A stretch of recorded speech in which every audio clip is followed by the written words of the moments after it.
Halo teman kece, balik lagi bersama Kak Bella. Kali ini kita akan belajar tentang great leader, great influencer. Nah, apa sih great leader, great influencer? Yuk kita simak pada pertemuan kali ini. Teman-teman, setiap pemimpin haruslah mampu memastikan bahwa semua orang yang ada di bawahnya memberikan kontribusi yang terbaik bagi organisasi. Nah, apabila kamu menjadi pemimpin, kamu perlu memastikan hal ini.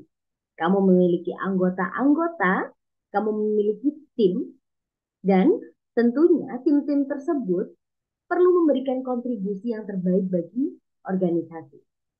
Dan tugasmu sebagai pemimpin adalah memastikan mereka untuk memberikan kontribusi yang terbaik bagi organisasi. Nah, di sini Kak Bella mau membahas tentang alat kepemimpinan. Ada dua alat kepemimpinan. Yang pertama adalah kekuasaan atau power, dan yang kedua adalah pengaruh atau influence. Nah, kedua alat ini dapat digunakan oleh setiap pemimpin, tetapi keduanya memiliki kekuatan dan efek yang berbeda. Nah, apa ya kira-kira efek yang berbeda dan yang manakah yang harus kita gunakan ketika kita memimpin? Apakah kekuasaan atau pengaruh?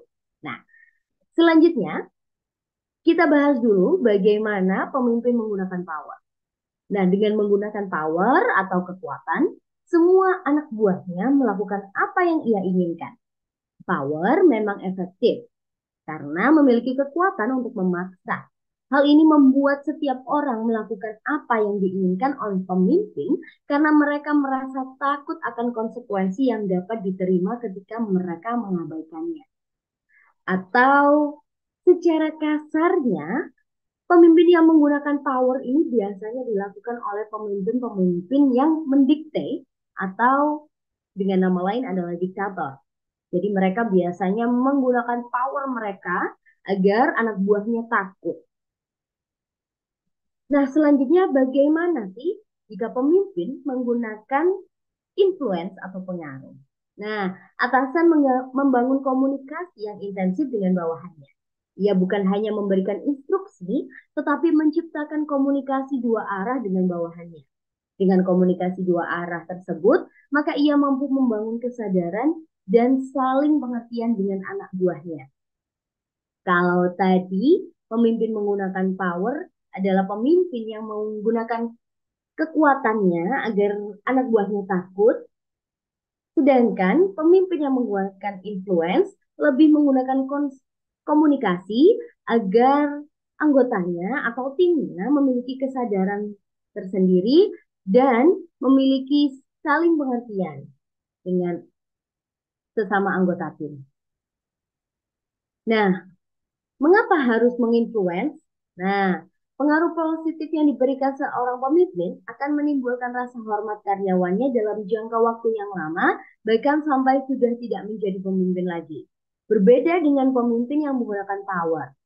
Apabila pemimpin yang menggunakan power, biasanya anak buahnya akan berhenti memiliki rasa hormat apabila pemimpinnya itu sudah selesai masa jabatannya.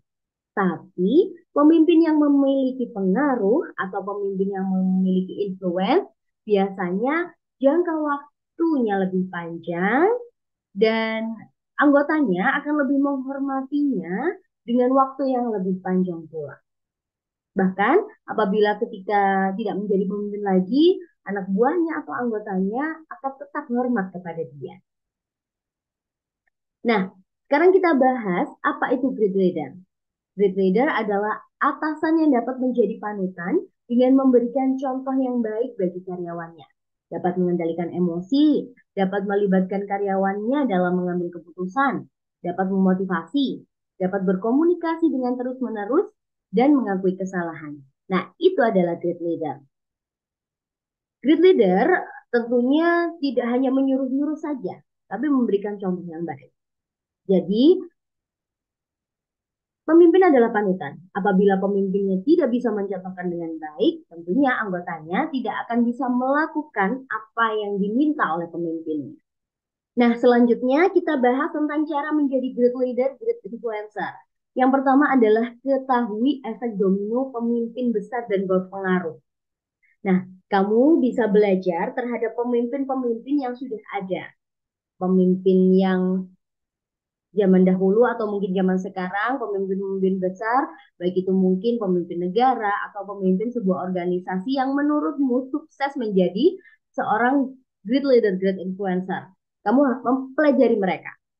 Pelajari bagaimana cara mereka memimpin, kemudian bagaimana cara mereka mempengaruhi anggotanya, dan pelajari juga pengaruh-pengaruh atau manfaat dari kepemimpinan mereka terhadap anggota-anggotanya. Kemudian yang kedua adalah membangun value, integritas, kepercayaan, dan informal networking. Yang ketiga, kenali potensi dan pengaruh Anda sebagai pemimpin. Kamu tentunya memiliki potensi yang bagus apabila kamu ditunjuk menjadi seorang pemimpin. Kamu juga perlu mengenali bagaimana sih pengaruh kamu terhadap tim atau anggota-anggotamu. Kemudian yang keempat, maksimalkan potensi dan pengaruh kepemimpinanmu. Nah, sebagai penutup, sekarang ada quote nih dari Dr. Philip Pulaski. Orang yang berpengaruh adalah dia yang membawa dampak dalam kehidupan orang lain. Nah, seorang pemimpin tidak hanya bisa menyuruh-nyuruh saja, tapi seorang pemimpin besar dan pemimpin yang dapat menginfluence adalah orang yang berpengaruh dan pengaruh itu membawa dampak yang baik dan positif terhadap kehidupan orang lain. Nah, itu tadi adalah penjelasan dari Kak Bella mengenai great leader, great influencer. Semoga bermanfaat bagi kalian dan semoga kalian menjadi pemimpin-pemimpin hebat penerus bangsa. Terima kasih, sampai jumpa.